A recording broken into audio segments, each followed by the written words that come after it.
cigarette may appear small and ordinary, but once it is inhaled, it triggers a rapid and complex chain of events throughout the human body. As smoke enters the mouth, it carries thousands of chemical compounds, including nicotine, carbon monoxide, and fine particulate matter.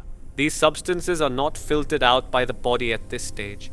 Instead, they move quickly through the throat and into the airways. Within seconds, the smoke travels down the trachea and spreads into the lungs. The lungs are designed to exchange oxygen efficiently using millions of tiny air sacs called alveoli. When cigarette smoke reaches these delicate structures, toxic particles settle along their surfaces.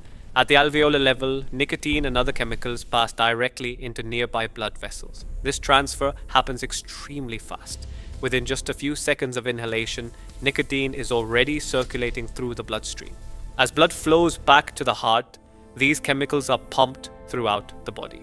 One of the first destinations is the brain. Nicotine crosses the blood-brain barrier rapidly and binds to specific receptors involved in attention, alertness, and reward. This interaction causes the release of dopamine, a neurotransmitter associated with temporary pleasure and reinforcement. The brain begins to associate smoking with a brief sense of stimulation or relief. Over time, repeated exposure alters neural pathways, increasing the risk of dependence. While the brain responds to nicotine, other organs are also affected. The heart reacts by increasing its rate and force of contraction.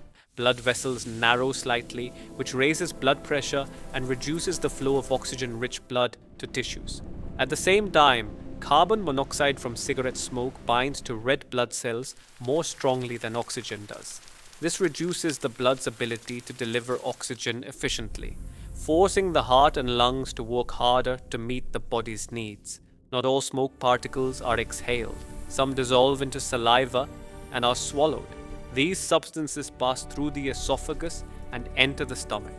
Unlike food, cigarette chemicals are not nutrients and are not broken down for energy. In the stomach, these compounds remain chemically stable and move into the small intestine. Here, certain substances can be absorbed through the intestinal lining, entering the bloodstream once again through a different pathway. From the intestines, many absorbed chemicals travel directly to the liver. The liver acts as the body's primary detoxification organ.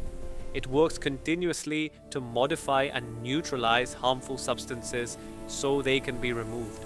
Processing cigarette-related toxins increases the liver's workload. Enzymes become more active and metabolic resources are redirected toward detoxification rather than normal maintenance and repair functions. As smoking continues over time, the lungs begin to show structural stress. The lining of the airways may become irritated, and normal clearing mechanisms that remove particles and microbes become less effective. Oxygen exchange may gradually decline, making physical activity feel more difficult. The body compensates by increasing breathing effort and heart activity, which can contribute to fatigue. Blood vessels throughout the body remain under repeated strain.